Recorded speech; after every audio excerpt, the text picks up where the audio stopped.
Lieutenant general retired Faiz Hamid के खिलाफ field general court martial की कार्रवाई का आगाज। साबिक डीजी ISI फैज हमीद को बाज़ाबता चार्जशीट कर दिया गया। चार्जिस में सियासी सरगर्मियों में मुलविस होना, ऑफिशियल सीक्रेट एक्ट की खिलाफ वर्जियां करते हुए रियासत के तहफ़्फ़ुज़ और मफाद को नुकसान पहुँचाना, इख्तियारात और सरकारी वसाइल का गलत इस्तेमाल और अफराद को नाजायज़ नुकसान पहुँचाना शामिल है।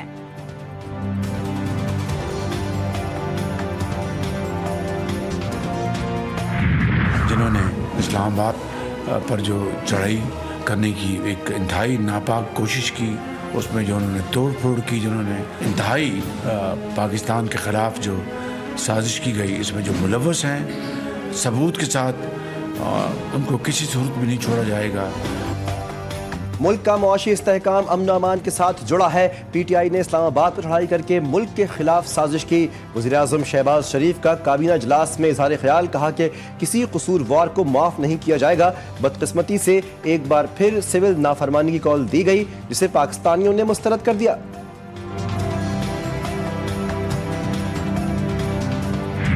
जब ये रास्ता मुनाल भागे हैं यहाँ से, तो बुशरा बीबी इनके साथ थी। बुशरा बीबी ऑन रिकॉर्ड है कि मुझे छोड़ के सारे लोग जो है भाग गए, दौड़ गए।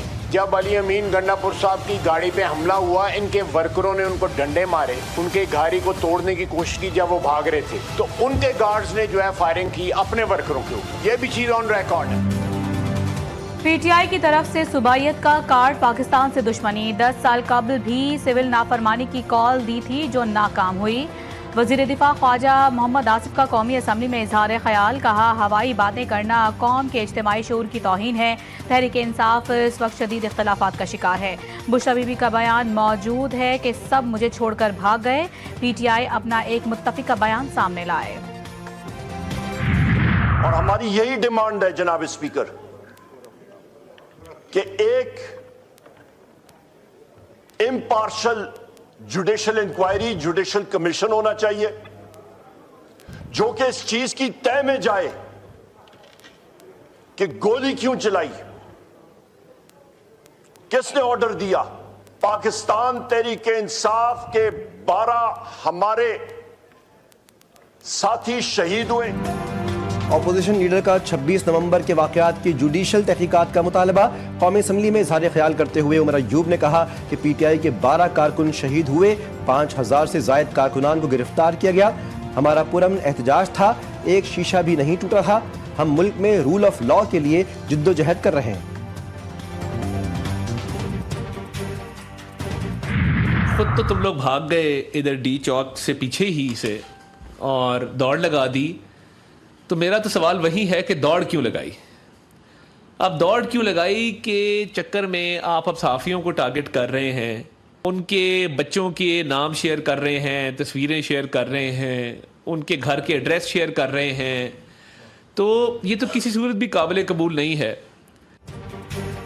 PTI फौज को कमजोर करना चाहती है, मुल्क के खिलाफ साजिशें कर रही है। हुकूमत फौज और मुल्क को कमजोर करने की किसी भी साजिश को कामयाब नहीं होने देगी। वफाकी वज़ीर इत्तलात अता तारड़ की प्रेस कॉन्फ्रेंस, कह रहे हैं मुल्क इक्तिसादी तौर पर तरक्की कर रहा है, तमाम इशारे पाकिस्तान के हक में हैं। ऐसे में मुल्क दुश्मन कुव्वतें पाकिस्तान को नुकसान पहुँचाने के लिए अमन अमान का मसला पैदा कर रही हैं। मजीद कहा, सहाफ़ियों को टारगेट करने का नोटिस ले लिया, किसी को नहीं छोड़ा जाएगा।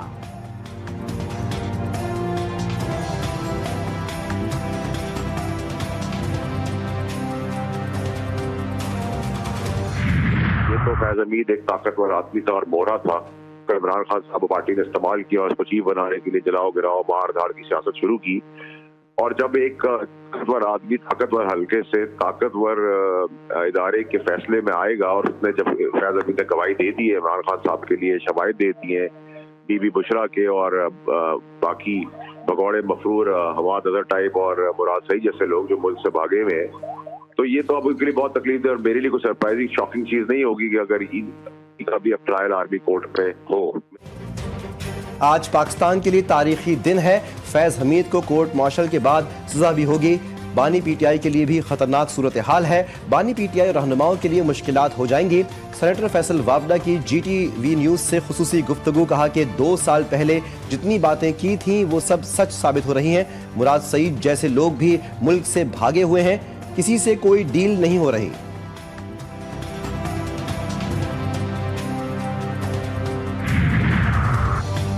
SIFC की एग्जीक्यूटिव कमेटी का इजलास आज तलब। वजीर आजम शहबाज शरीफ की जेर सदारत इजलास सुबह 11 बजे वजीर आजम हाउस में होगा। मुताल्लिका विफाकी वज़रा, आला सिविल और अस्करी हुक्काम शिरकत करेंगे। पेट्रोलियम, ऑयल एंड गैस और पावर डिवीजन से मुताल्लिक उमूर समेत 15 निकाती एजेंडे पर गौर किया जाएगा। इजलास में अहम फैसले भी मुतवक्के।